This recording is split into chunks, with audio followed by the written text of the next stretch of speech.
अब रिले को drive signal देगा कौन? एमसीयू देगी, कंट्रोलर ऐसी। तो सवाल वो भी आ गया कि पहले इसको चालू करो। तो इसका मतलब ये है इसका स्टार्टअप सर्किट। अब मैं इसको सिंपली दिखा देता हूँ आपको, ताकि आपके पास जब भी ये सर्किट आए ना तो आप उसे आसानी से रिपेयर कर सकते हैं।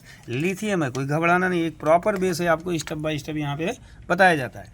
तो देखो यहाँ पे एक रजिस्टर है, सीधा दिख रहा है कि ये दगा हुआ है, ये देखो फटा हुआ है, यानी ये रजिस्टर क्या हो गया? हीटअप हुआ होगा, हीटअप होने से इसकी बॉडी फट गई। इसका मतलब ये रजिस्टर प्रॉब्लम कर रहा है।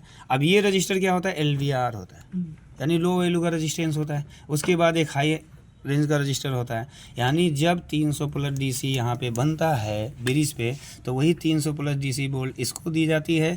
फिर यहाँ पे एक रजिस्टर और लगा हुआ है, उसको दी जाती है, जिसको हम स्टार्टअप रजिस्टर के नाम से जानते हैं, जो क्या करेगा, कुछ वोल्टेज इस आईसी के पिन नंबर 4 को देगा और ये आईसी का गेट चालू होगा एक बार के लिए।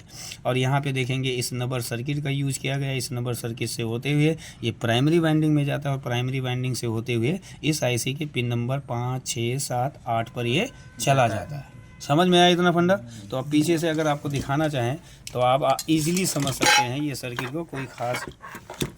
देखो अब इसको ध्यान से अगर हम देखेंगे, यहाँ पे देखो ये है रजिस्टर, जो मैं एलवीआर रजिस्टर की बात कर रहा हूँ।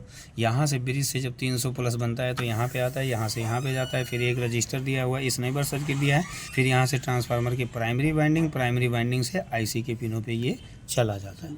समझ में आ गया इतना? अब देखो अगर मैं कंटिन्यूटी चेक करूँ, यानी ट्रैक को मैं चेक करूँ, तो एलवीआर रजिस्टर है, बीप साउंड देना चाहिए ना जी। तो देखो अब मैं यहाँ पे लगाता हूँ, ध्यान से देखते रहिए। यहाँ पे चेक करेंगे तो क्या आ रहा है? बीप आ रहा है।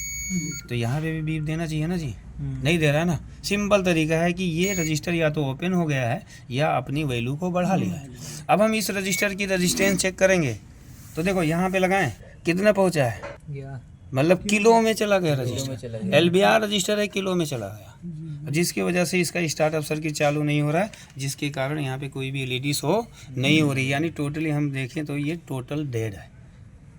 जाहिर सी बात है डेड है, एसी को भी सेंस नहीं कर रहा है, क्योंकि कंट्रोलर को चालू करो ना पहले। तो पहले इस चार्जर में सेंट्रला के जो ईबी चार्जर लिथियम वाले आते हैं, इसमें सबसे पहले स्टार्टअप सर्किट का यूज़ किया जाता है, जिसको हम नॉर्मली बोलते हैं फ्लाई बैक एसएमपीएस सर्किट, जो हाई वोल्टेज को लो वोल्टेज में कन्वर्ट करके उसको क्या करता है, जितने भी लो वोल्टेज वाले सेक्शन हैं उनको ऑपरेट होने के लिए सबसे पहले वोल्टेज दिया जाता है, यानी यहाँ तक कि कंट्रोलर को भी चालू होने के लिए दिया जाता है।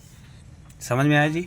तो ये था हमारा प्रोसेस। अब हम क्या करेंगे, यहाँ पे रजिस्टर को लगाएंगे और दूसरा रजिस्टर लगा कर चेक करते हैं कि आगे हमारा 12 वोल्ट बन रहा है कि नहीं बन रहा है। समझ में आ गया?